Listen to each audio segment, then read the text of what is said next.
Constipation বা কষা পায়খানা একটা দৈনন্দিন প্রবলেম। সো এই প্রবলেম কেন হয়? এর কিছু রোগের কারণে কষা হতে পারে, অথবা অনেক সময় খাবার দাবার থেকেও কষা হতে পারে। তো রোগগুলো যদি না থাকে তাহলে সেই ক্ষেত্রে কষা নির্মূল করার জন্য আপনাদের জন্য আমার উপদেশ, সেটা হচ্ছে আপনারা প্রচুর পরিমাণে পানি খাবেন, প্রচুর পরিমাণে শাকসবজি খাবেন। আর কিছু কিছু খাবার রয়েছে যেগুলোতে পায়খানাটা কষা হয়, যেমন ধরুন রেড মিট, গরুর মাংস, খাসির মাংস, ইলিশ মাছ, চিংড়ি মাছ, ভর্তা জাতীয় খাবার, বিরিয়ানি জাতীয় খাবার, অথবা আমাদের আজকালকার জীবনে দৈনন্দিন যে ফাস্টফুড, এই খাবারগুলো অ্যাভয়েড করুন। প্রচুর পরিমাণে শাকসবজি এবং পানি খান।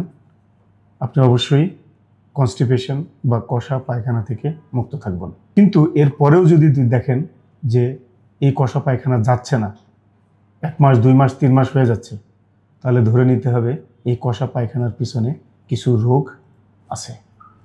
সেসব ক্ষেত্রে আপনাকে শরণাপন্ন হতে হবে একজন শল্য চিকিৎসক, বিশেষত একজন কোলোরেক্টাল সার্জনের শরণাপন্ন হতে হবে।